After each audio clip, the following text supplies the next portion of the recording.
Assalamualaikum warahmatullahi wabarakatuh. Ketemu dengan saya Devi Juliani, guru bidang studi Pendidikan Pancasila dan Kewarganegaraan di SMA Islam An-Nizam Medan.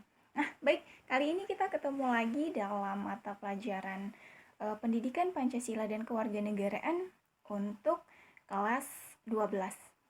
Nah, materi yang akan kita bahas pada hari ini yaitu dinamika pelanggaran hukum. Nah, kira-kira kita akan bahas apa saja sih dalam materi ini? Nah, dinamika pelanggaran hukum. Yang pertama, kita akan bahas tentang berbagai kasus pelanggaran hukum. Nah, nanti kita akan lihat nih bagaimana pelanggaran-pelanggaran hukum yang terjadi di lingkungan kita. Baik itu di lingkungan keluarga, sekolah, masyarakat, bahkan di lingkungan bangsa dan negara. Nah, ini masih berkaitan dengan materi kita di pekan sebelumnya. Lalu yang kedua, kita akan membahas tentang macam-macam sanksi atas pelanggaran hukum. Nah, yang ketiga itu ada partisipasi dalam perlindungan dan penegakan hukum. Nah, namun khusus untuk video pembelajaran kali ini kita hanya akan membahas dua. Yang pertama, berbagai kasus pelanggaran hukum, lalu dilanjutkan dengan macam-macam sanksi atas pelanggaran hukum. Nah, ini saja. Khusus untuk partisipasi dalam perlindungan dan penegakan hukum akan kita bahas di video pembelajaran selanjutnya. Oke, kita next. Langsung saja ya, berbagai kasus pelanggaran hukum.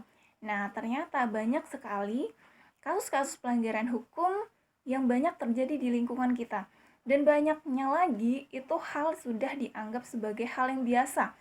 Nah, ini yang harus kita khawatirkan. Ketika banyak pelanggaran hukum yang terjadi, itu dianggap sudah biasa saja. Nah, namun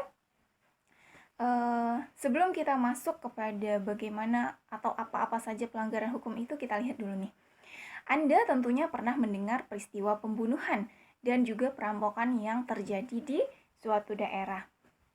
Dan Anda juga tentunya pernah melihat di televisi seorang pejabat negara ditangkap karena melakukan korupsi. Nah, pembunuhan, perampokan, dan korupsi merupakan sebagian contoh dari banyaknya kasus pelanggaran hukum.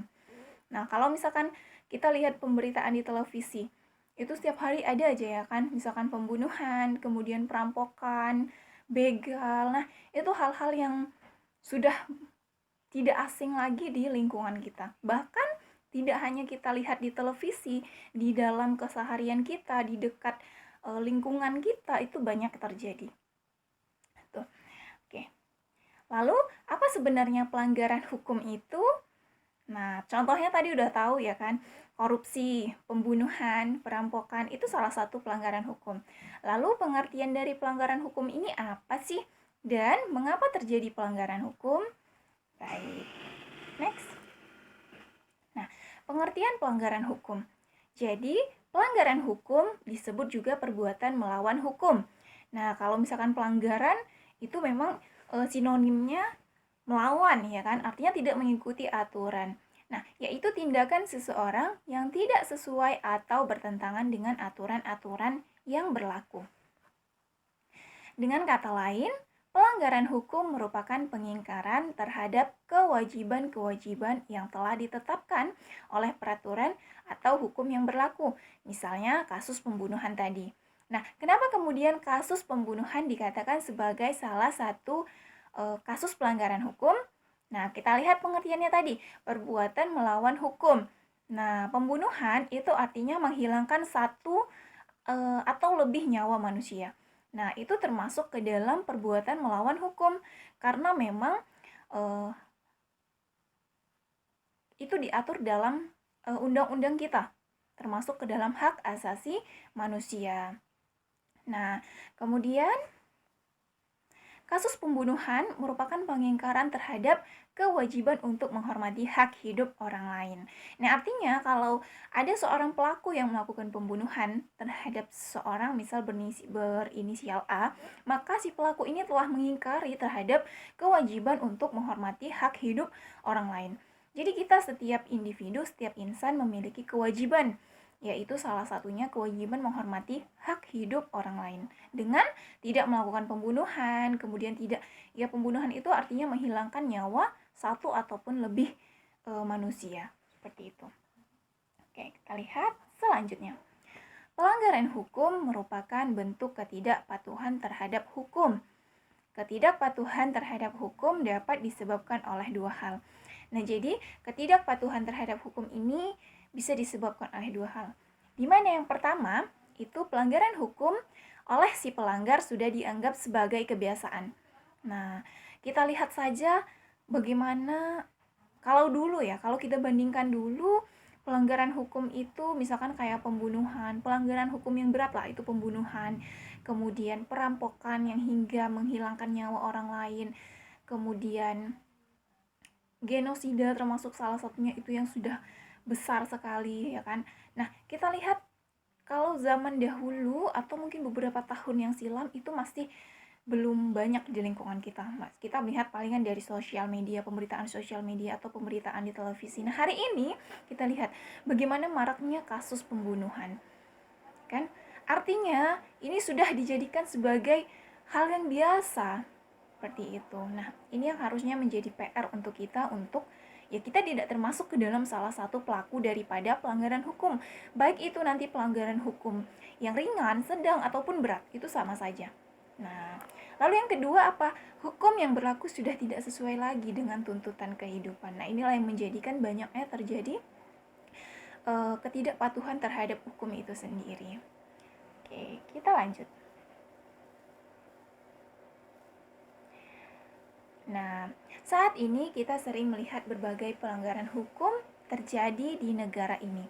Hampir setiap hari, kita mendapatkan informasi mengenai terjadinya tindakan melawan hukum, baik yang dilakukan oleh masyarakat ataupun oleh aparat penegak hukum itu sendiri. Nah, ternyata aparat penegak hukum pun melakukan pelanggaran hukum.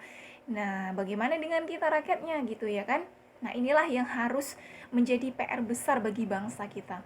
Bagaimana kemudian melahirkan nilai-nilai dalam hidupnya untuk ya mengenal apa itu pelanggaran hukum dan bagaimana agar kita tidak terlibat ataupun tidak menjadi salah satu pelaku dari pelanggaran hukum tersebut. Pada slide berikutnya kita akan bahas contoh perilaku yang bertentangan dengan aturan yang dilakukan di lingkungan keluarga, sekolah, masyarakat, bangsa, dan negara. Nah, kita akan lihat. Yang pertama, pelanggaran hukum dalam lingkungan keluarga. Nah, ini sangat sederhana sekali. Masih dalam lingkungan keseharian kita. Pertama, mengabaikan perintah orang tua. Nah, siapa di sini yang sering mengabaikan perintah orang tua? Nah, ternyata ini termasuk ke dalam pelanggaran hukum. Tetapi ya pelanggaran hukum tergolong pelanggaran hukum yang ringan. Nah, ini sering terjadi, bahkan mungkin kita sering melakukannya, ya kan? Mengabaikan perintah orang tua, kemudian mengganggu kakak atau adik yang sedang belajar. Nah, ternyata itu juga merupakan pelanggaran hukum. Nah, lalu yang ketiga, ibadah tidak tepat waktu. Bahkan kita melakukan ibadah tidak tepat waktu itu merupakan pelanggaran hukum juga di lingkungan keluarga. Nah, yang keempat, menonton tayangan yang tidak boleh ditonton. Banyak banget kasus kita jumpai anak-anak usia di bawah umur itu sudah pernah ataupun sering melihat tontonan-tontonan tidak sewajarnya yang belum usianya untuk melihat tontonan-tontonan pornografi. Bagaimana mudahnya kita mengakses video-video yang tidak bermoral tersebut gitu, sehingga banyak anak-anak yang akhirnya melihat tontonan-tontonan tersebut. Nah, di sini peran orang tua sangat dibutuhkan untuk membimbing anak-anak melihat tontonan yang memang sesuai dengan umurnya. Nah, lalu yang selanjutnya itu menonton TV sampai larut malam. Nah, ternyata ini juga termasuk pelanggaran hukum. Nah, lalu yang terakhir itu bangun kesiangan. Nah, untuk khususnya seluruh siswa-siswi ya kan yang masih berkecimpung dalam dunia sekolah. Nah, kalau misalkan yang pagi harinya masih dibanguni oleh orang tua ataupun abang kakaknya gitu kan, mulai dirubah kebiasaannya. Nah, oke, itu dalam lingkungan keluarga. Sederhana sekali ya kan. Nah, memang tidak semua pelanggaran hukum itu mendapatkan sanksi yang sama. Jadi nanti ada sanksi-sanksinya yang berbeda tergantung dengan norma apa yang dilanggar. Seperti itu. Oke. Yang kedua, dalam lingkungan sekolah nih. Oke, ada apa? Nah, menyontek ketika ulangan. Nah, ini juga termasuk ke dalam pelanggaran hukum. Disadari atau tidak disadari, ini banyak terjadi di lingkungan kita. Ketika ulangan ya kan, contek kanan kiri atau buat contekan sendiri di kertas. Nah, itu merupakan sebuah pelanggaran hukum juga. Lalu yang kedua, terlambat ke sekolah. Datang terlambat ke sekolah. Nah, yang ketiga, bolos mengikuti pelajaran. Nah, cobalah untuk mulai dirubah nih. Mana tahu masih ada yang punya kebiasaan-kebiasaan buruk ya kan, mencontek ketika ulangan. Ke sekolahnya juga terlambat. Kenapa? Karena tadi bangunnya kesiangan, jadi saling berkesinambungan ya kan.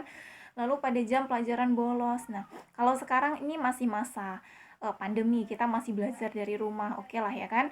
Nah, mungkin untuk beberapa siswa bisa dirubah tuh yang bangun kesiangannya ataupun bolos ketika mengikuti pelajaran. Jadi hadirlah tepat waktu sesuai dengan jam pelajarannya walaupun belajar dari rumah. Nah, lalu yang keempat, ini tidak memperhatikan penjelasan guru. Nah, ini kalau pembelajaran langsung ya kan. Kalau pembelajaran dari ini kalian tidak memperhatikan saya menjelaskan dalam video pembelajaran kali ini. Nah, itu termasuk ke dalam pelanggaran hukum loh. Nah, lalu yang selanjutnya, berpakaian tidak rapi dan tidak sesuai.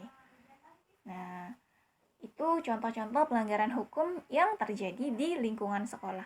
Kita lihat, sangat sederhana, bahkan tidak asing dengan kehidupan kita, dengan keseharian kita. Kita banyak menjumpai ya kan, kita masih sering menemui kasus-kasus ini. Nah, tapi ini tidak tergolong tidak bisa disamakan dengan kasus pelanggaran seperti kayak pembunuhan gitu ya kan, tetapi masih tergolong dalam kasus pelanggaran hukum. Nah, lalu di lingkungan masyarakat, contohnya mangkir dari tugas ronda malam. Mangkir ini maksudnya tidak ikut serta, gitu. Artinya dia tidak ikut bertanggung jawab dalam proses tugas ronda malam ini. Lalu yang kedua, tidak ikut serta dalam kegiatan kerja bakti. Nah, itu juga termasuk pelanggaran hukum. Tapi mungkin sanksinya tidak sampai kepada pihak berwajib atau kepolisian, tidak. Nah, palingan sanksinya itu nanti bisa kayak ke sanksi sosial, lebih kepada sanksi sosial. Misal nih mangkir dari tugas ronda, bakal kena cemooh warga gitu ya kan, atau teman-teman dari petugas ronda lainnya gitu. Sama tadi seperti tidak mengikuti kerja bakti gitu, palingan mendapatkan sanksi sosial. Nah, nanti di slide berikutnya kita juga akan bahas sanksi-sanksi terhadap pelanggaran hukum sesuai dengan norma yang dilanggarnya. Nah, lalu yang ketiga, main hakim sendiri. Nah, ini dalam lingkungan masyarakat. Nah, kalau ini bisalah dia ditangani langsung oleh pihak yang berwajib karena sudah termasuk ke dalam kekerasan, pelanggaran HAM juga ya kan. Nah, main hakim sendiri. Nah, itu juga tidak boleh. Banyak nih terjadi kalau misalkan ada perampokan gitu atau pencurian. Nah, ternyata pencurinya ini ketahuan sehingga warga pun main hakim sendiri. Nah, ternyata itu tidak diperbolehkan gitu. Ada pihak-pihak yang bertanggung jawab atas perbuatan tersebut. Serahkan saja kepada pihak yang berwenang, telepon pihak kepolisian gitu ya kan, atau sebelum pihak kepolisian datang serahkan kepada ketua RT, RW ataupun lurah setempat. Nah, kemudian nanti lurahnya yang menyerahkan kepada pihak kepolisian. Jangan kita main hakim sendiri sebab itu bisa menghilangkan nyawa, bahkan ya kasus terberatnya itu menghilangkan nyawa daripada si pelaku tadi walaupun memang dia bersalah gitu. Tapi karena kita hidup ataupun tinggal di negara hukum, seluruhnya itu diatur dalam undang-undang. Nah, lalu yang keempat apalagi nih? Mengkonsumsi obat terlarang. Nah, kalau ini juga sudah ranahnya pihak yang berwajib. Karena obat-obatan terlarang itu namanya juga obat terlarang. Tidak diperbolehkan untuk dikonsumsi. Nah, Jangan coba-coba, khususnya lagi untuk yang masih sekolah ya kan, siswa-siswi. Jangan. Sebab ketika kamu mengkonsumsi obat-obatan terlarang ini, kamu tidak hanya mempermalukan diri kamu sendiri. Kalau kamu masih bersekolah, statusnya seorang siswa, kamu akan mempermalukan siapa? Kedua orang tua, keluarga besar. Kemudian apa? Pihak sekolah kamu. Gitu. Sekolah kamu akan tercoreng karena dalam pemberitaan itu biasa seorang siswi di ini ya kepergok menggunakan obat terlarang, siswi di SMA titik titik titik titik. Nah, SMA nya juga yang jelek gitu ya kan. Nah, jadi jangan coba-coba untuk mengkonsumsi obat-obatan terlarang karena kamu banyak merugikan, bukan hanya merugikan diri kamu sendiri tapi juga orang lain, orang di sekitar kamu. Nah, lalu yang selanjutnya yang kelima itu melakukan tindakan diskriminasi. Nah, biasa nih kalau di antara siswa-siswi itu biasa ada yang melakukan tindakan diskriminasi kepada salah satu siswi lainnya. Nah, semoga ini tidak terjadi di lingkungan kita. Gitu ya kan? Kemudian yang keenam, melakukan perjudian. Nah, kalau ini juga sudah ranahnya pihak kepolisian nih. Bisa juga sanksi sosial, tapi bisa juga sanksi hukum. Melakukan perjudian. Lalu, yang terakhir, membuang sampah sembarangan. Wah, ini kasus yang tidak jarang. Artinya melekat pada kehidupan kita, keseharian kita. Contohnya saja tidak jauh-jauh bagaimana kondisi kebersihan di Kota Medan. Kita bisa lihat, ya kan? Miris sekali melihatnya. Dengan mudahnya orang membuang sampah sembarangan di pinggir jalan sehingga ya pinggir jalannya itu ter apa ya? terpakai untuk tumpukan-tumpukan sampah seperti itu. Nah, coba kita benahi dari mulai diri kita sendiri. Mulai nih, hal yang sederhana aja dulu, buang sampah ke tempatnya gitu. Banyak kok disediain tempat-tempat sampah.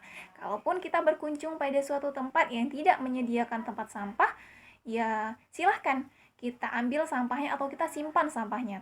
Nah, kita buang ketika kita menemukan tempat sampah. Sebenarnya sederhana, tetapi itu bisa berdampak besar terhadap kehidupan kita. Nah, coba mulai dari diri sendiri. Artinya kita butuh nih kesadaran buang sampah pada tempatnya.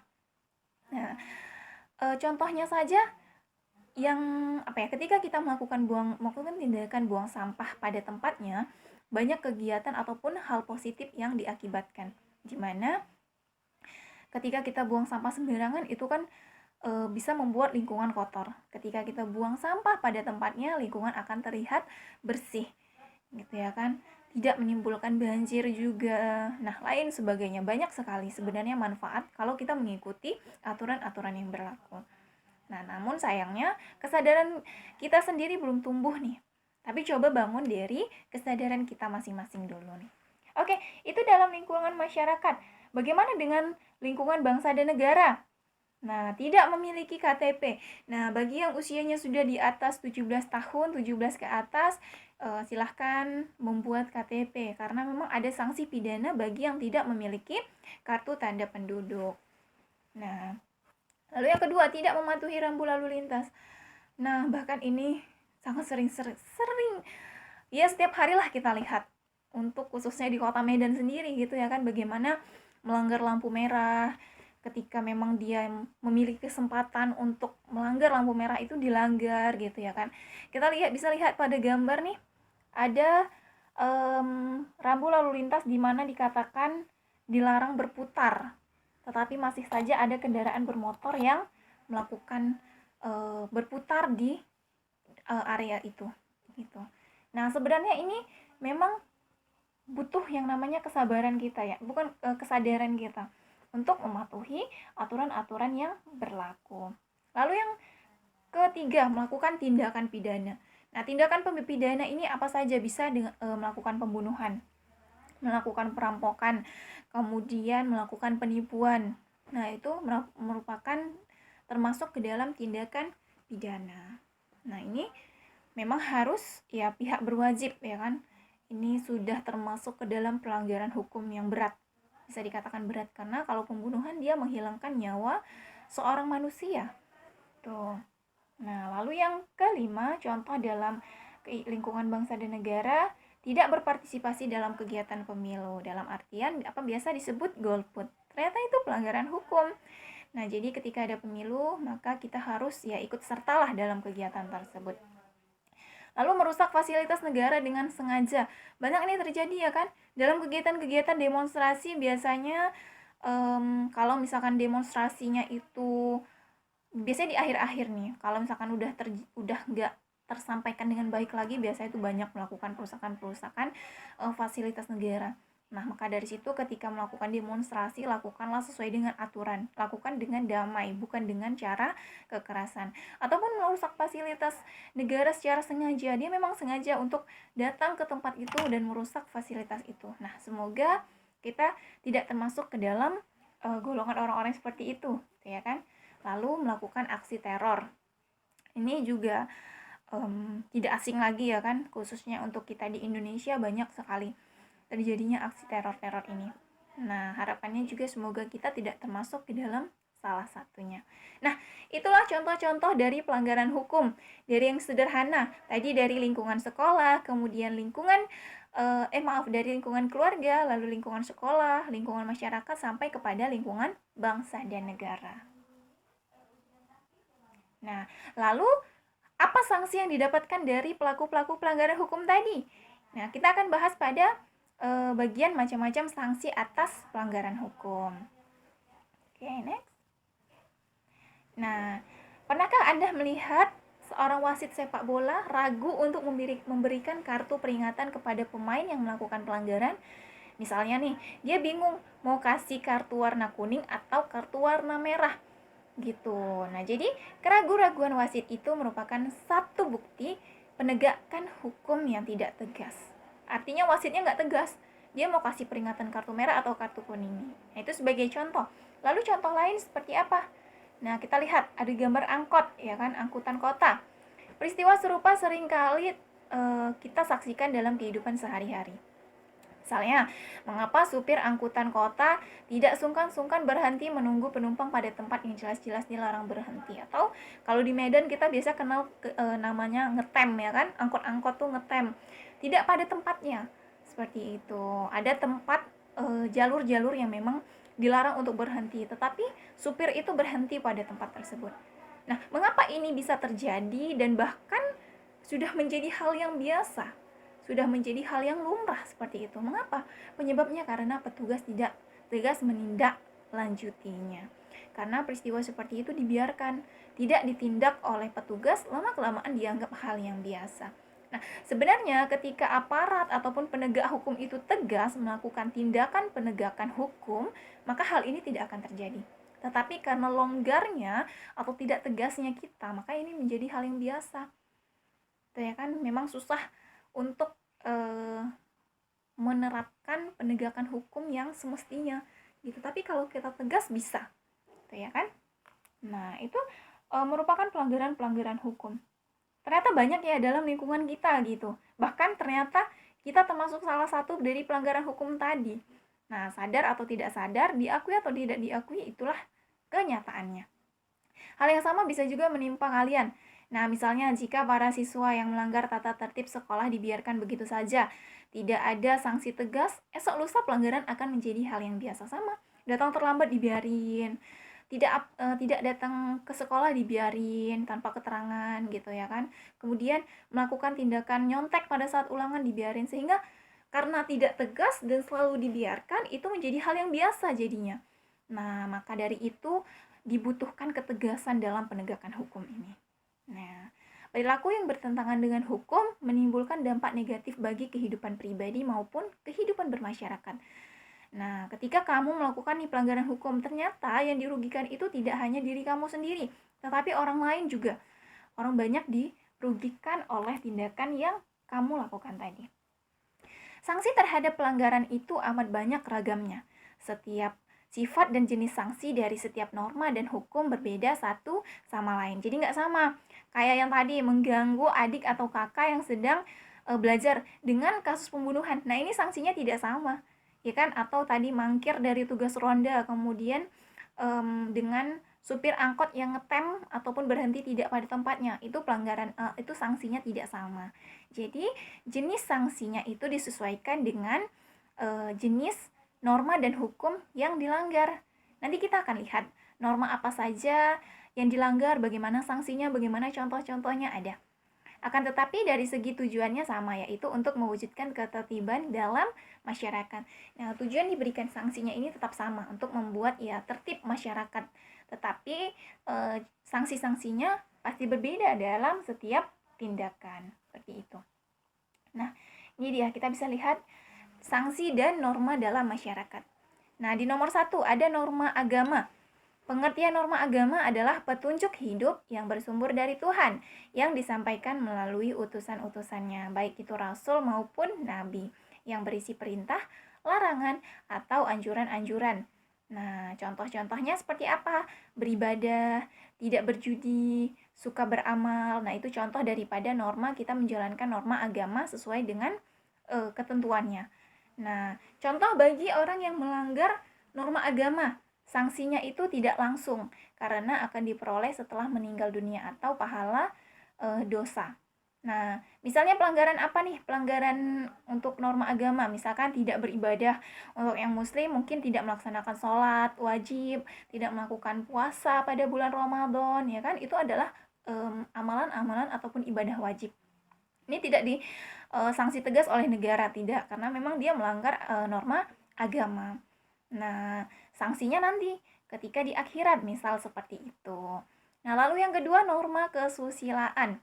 Pengertiannya, pedoman pergaulan hidup yang bersumber dari hati nurani manusia tentang baik buruknya suatu perbuatan. Contohnya, berlaku jujur, kemudian menghargai orang lain. Nah, sanksi bagi pelanggar norma kesusilaan apa nih? Tidak tegas, karena hanya diri sendiri yang merasakan, merasa bersalah, menyesal, malu, dan sebagainya. Contohnya melakukan pelanggaran tidak jujur, berbohong gitu ya kan. Nah, sanksinya pengen kita tidak tenang gitu. Tapi ada juga nih orang yang suka bohong, tapi dia tenang-tenang aja. Nah, itu karena memang dia sudah menjadikan kegiatan berbohong itu sebagai sebuah kebiasaan.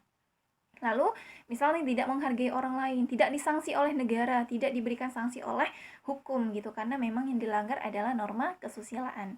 Nah, palingan merasa malu ataupun menyesal. Nah, seperti itu. Oke, kita lanjut. Yang ketiga, ada norma kesopanan. Pengertian pedoman hidup yang timbul dari hasil pergaulan manusia di dalam masyarakat. Nah, contohnya itu menghormati orang yang lebih tua, tidak berkata kasar, menerima dengan tangan kanan. Sanksinya tidak tegas, tetapi dapat diberikan oleh masyarakat dalam bentuk celaan, cemoohan, atau pengucilan dalam pergaulan. Nah, ini lebih kepada sanksi sosial, ya kan? Kalau misalkan tidak menghormati yang lebih tua, biasanya dicemooh itu ya kan. Nggak sopan terhadap orang tua seperti itu. Nah, itu bisa menjadi bahan gunjingan di dalam masyarakat. Nah, itu salah satu bentuk sanksi sosial ketika kita melakukan pelanggaran norma gitu. Nah, lalu misalkan menerima sesuatu dengan tangan kiri, oh berarti itu nggak tahu sopan santun. Nah, biasa jadi bahan cemoohan masyarakat seperti itu ya kan. Nah, itu norma kesopanan. Lalu norma hukum, pengertiannya pedoman hidup yang dibuat oleh badan yang berwenang yang bertujuan untuk mengatur manusia dalam kehidupan berbangsa dan bernegara. Nah, ini berisi perintah dan larangan. Ini jelas, dianya tertulis dan wajib dipatuhi. Nah, contoh-contohnya harus tertib, harus sesuai prosedur, dilarang mencuri. Nah, itu contoh-contohnya. Ya, dilarang membunuh dan lain sebagainya. Nah, sanksinya itu apa? Tegas dan nyata, serta mengikat dan memaksa bagi setiap orang tanpa terkecuali. Nah, ini diatur dalam ya undang-undang kita, Undang-Undang Dasar 1945. Contohnya tadi kayak kasus pembunuhan, perampokan, mengkonsumsi narkoba. Nah, itu kan pelanggaran hukum. Nah, itu harus disanksi dengan tegas. Seperti itu. Nah, disebutkan bahwa sanksi norma hukum adalah tegas dan nyata. Tadi ya kan. Nah, tegas itu artinya apa? Berarti adanya aturan yang telah dibuat secara material, telah diatur dalam peraturan perundang-undangan. Misalnya, hukum pidana mengenai sanksi itu diatur dalam pasal 10 KUHP. Lalu nyata. Nyata ini berarti adanya aturan yang secara material itu telah ditetapkan kadar hukuman berdasarkan perbuatan yang dilanggarnya. Nah, contohnya pasal 338 KUHP menyebutkan barang siapa sengaja merampas nyawa orang lain, pasti ini merampas nyawa orang lain itu seperti membunuh ya kan, diancam karena pembunuhan dengan pidana penjara paling lama 15 tahun. Nah, bahkan setiap pelanggaran hukum juga berbeda-beda sanksi-sanksi yang diberikan gitu, tergantung dari pelanggaran hukum apa yang dilakukannya. Nah, sanksi hukum diberikan oleh negara melalui lembaga-lembaga peradilan. Sanksi sosial diberikan oleh masyarakat, misalnya dengan cemoohan tadi ya kan, dikucilkan dari pergaulan, bahkan yang paling berat diusir dari lingkungan masyarakat setempat. Nah, biasanya kalau sampai kasus diusir ini, kasus memang sudah di luar batas gitu ya kan, atau dia melakukan perampokan, melakukan pembunuhan, seperti itu bisa sampai diusir gitu. Lalu, nah jika sanksi hukum maupun sanksi sosial tidak juga mampu mencegah orang lain dari perbuatan melanggar aturan, ada satu jenis sanksi lain, yakni sanksi psikologis. Nah, sanksi psikologis ini dirasakan dalam batin kita sendiri. Jika seseorang melakukan pelanggaran terhadap peraturan, tentu saja di dalam batinnya ia merasa bersalah. Selama hidupnya ia akan dibayang-bayangi oleh kesalahannya itu. Hal ini akan sangat membebani jiwa dan pikiran kita. Sanksi inilah yang merupakan gerbang terakhir yang dapat mencegah seseorang melakukan pelanggaran terhadap aturan. Nah, contoh sederhananya apa nih? Misal kita melakukan melakukan pencurian atau kita mengambil barang teman kita nih dengan sengaja gitu ya kan. Nah, kalau kita tidak terbiasa melakukannya, maka ini kita akan merasakan yang namanya sanksi psikologis. Kita pasti akan merasa bersalah gitu, merasa bersalah, dibayang-bayangi oleh kesalahan kita, kenapa diambil gitu, kenapa tidak izin dulu. Nah, itu akan membayang-bayangi kita. Nah, ini juga merupakan salah satu sanksi yang dapat mencegah kita dari melakukan pelanggaran terhadap aturan-aturan. Nah, baik, itu adalah materi kita pada video pembelajaran kali ini yang berjudul Dinamika Pelanggaran Hukum.